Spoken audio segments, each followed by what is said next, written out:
pessoal, tudo bem? Vamos dar prosseguimento aí à nossa aula sobre o Renascimento, né? A nossa retomada sobre o Renascimento, para que vocês possam estar fazendo, realizando a avaliação da semana que vem. Então, o Renascimento, né? Existem 3 fases no Renascimento, mas até o momento nós vimos 2. Essas fases do Renascimento, nós temos o Trecento e o Quattrocento.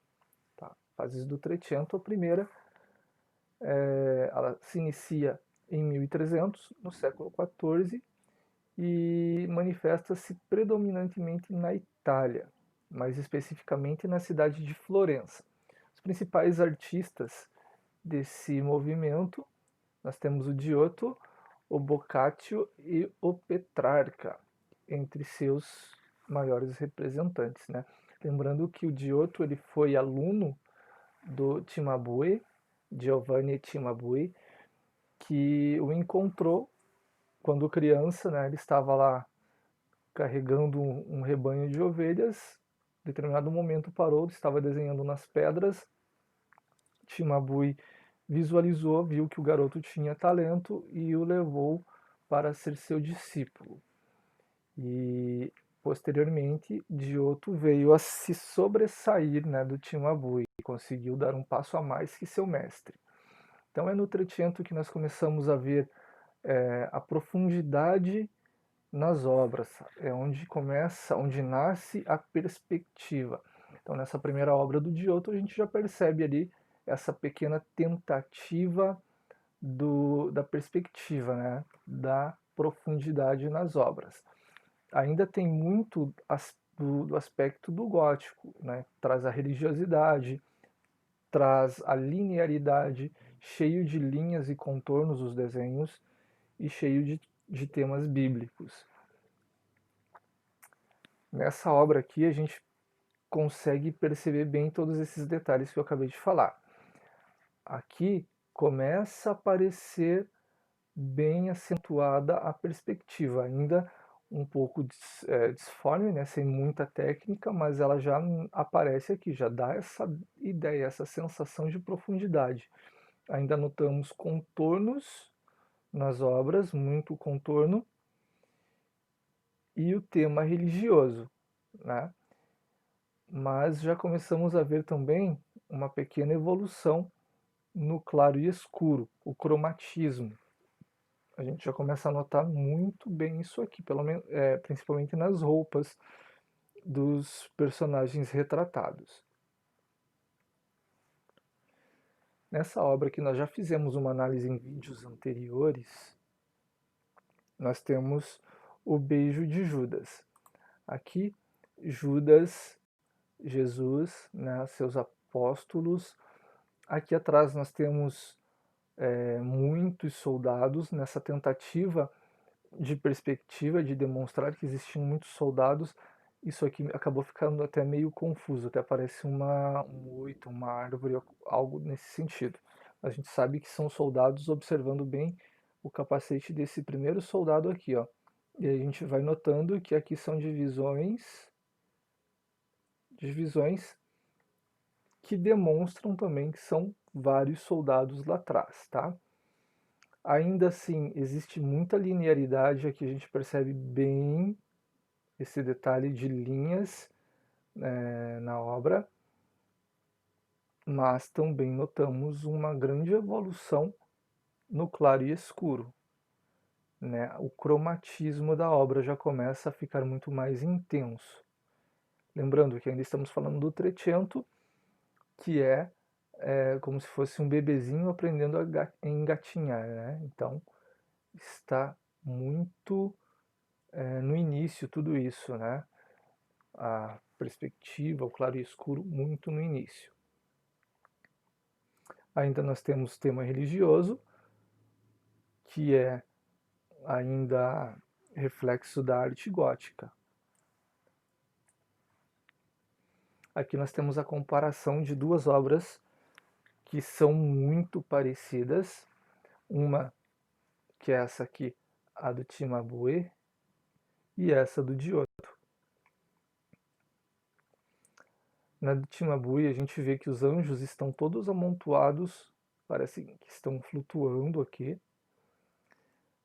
A gente percebe ângulos muito fortes nessas roupas, elas parecem até de plástico pelo formato que toma aqui, ó, né, que ela fica muito angulosa.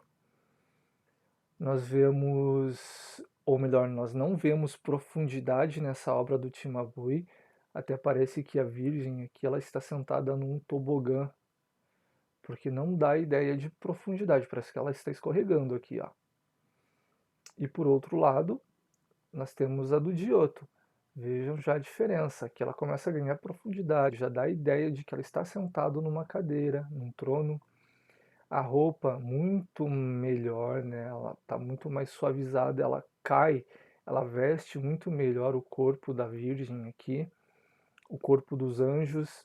Os anjos não parecem mais que estão flutuando ou amontoados, parece realmente que está um do lado do outro e dando essa ideia de profundidade.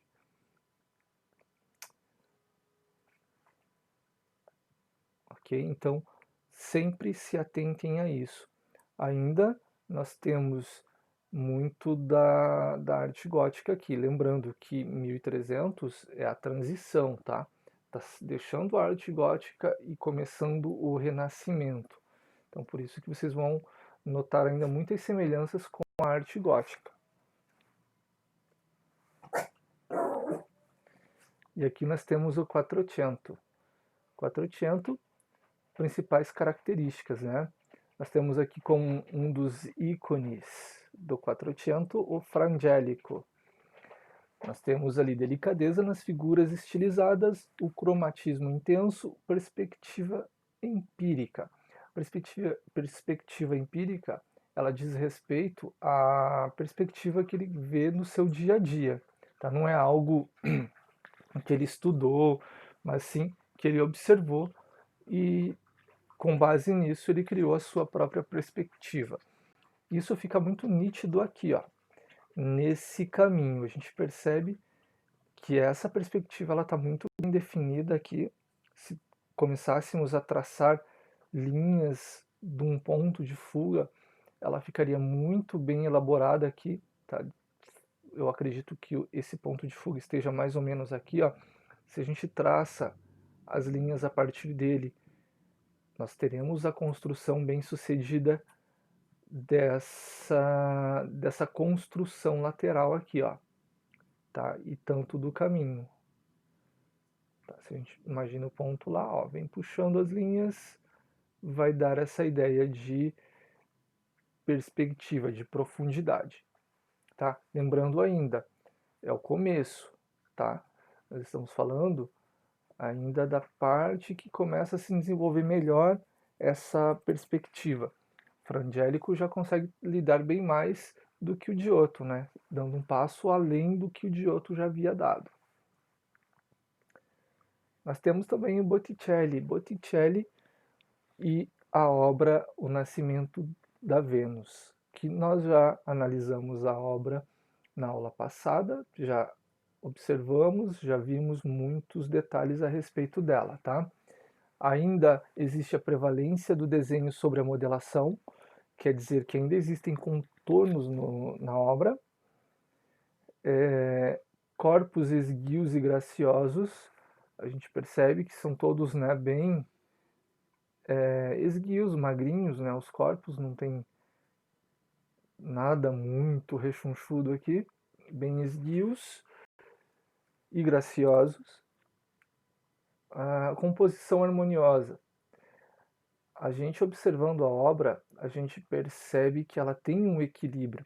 Ela não tem um elemento que carrega demais apenas em um lado. Nós temos a figura central, nós temos um elemento que compõe o lado esquerdo da obra e nós temos um elemento que compõe o lado direito. Aqui nós temos duas pessoas e nada no fundo. Né? No fundo não tem nenhum objeto, nenhum elemento. Aqui nós temos uma pessoa e nós temos um elemento no fundo para equilibrar com essas duas pessoas aqui, ó. Então essa obra ela é equilibrada.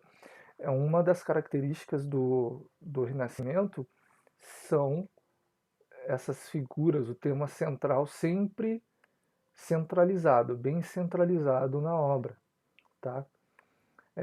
Desse lado nós temos Zéfiro e a Flora, Flora brotando ali algumas rosas e o Zéfiro soprando essas rosas em cima da deusa do amor.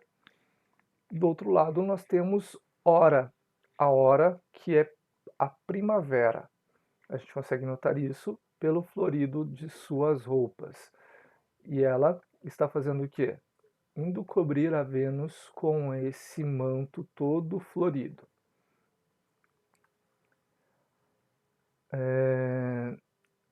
Temas mitológicos. Aqui a gente começa a perceber que o período gótico está ficando de lado, né? A gente começa a perceber isso porque já está acontecendo uma retomada dos temas mitológicos, temas que antes era visto lá na Grécia Antiga, renasce no período do Renascimento, tá? Os seus cânones, as suas ideias, os seus mitos todos aqui no período do Renascimento.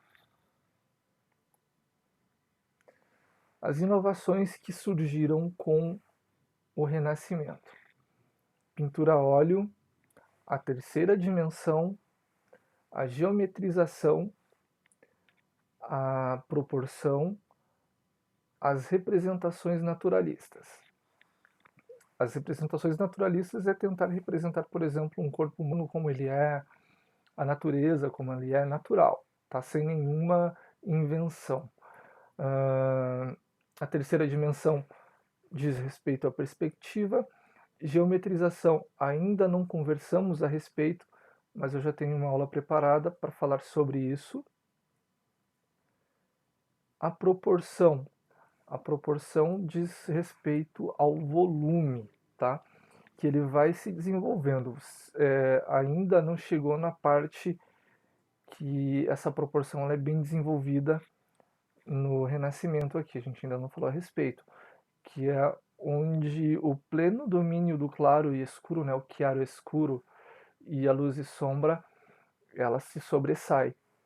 Então a gente vai notar ali que as linhas de contorno elas somem e o que prevalece é o claro e escuro, que vai dar a modelagem, né, que vai modelar o corpo, que vai mostrar como é um nariz, como é um rosto, como são os olhos, como são as mãos, através do chiaro escuro, ok? A pintura a óleo, ela é utilizada sobre madeira ou tela, permite uma grande variedade de matizes e de gradação de cor, permite representações e novos efeitos de luz e sombra. Graças a esse tipo de pintura que Leonardo da Vinci conseguiu desenvolver a sua técnica do esfumato ou a velatura, tá?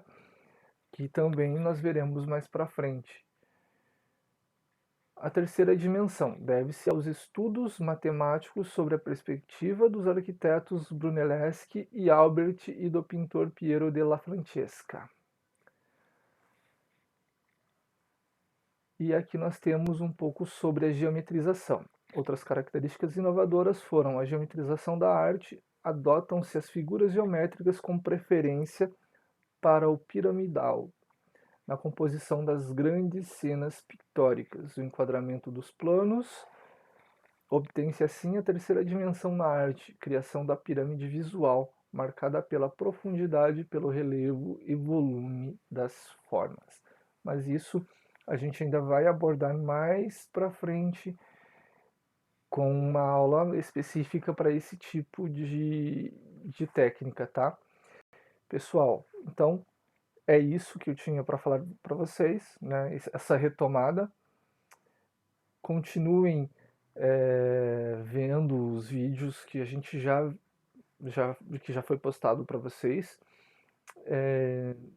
Analisem bem as obras novamente, anotem todas as questões que vocês acham ali de suma importância para que essa avaliação possa, né, correr muito bem.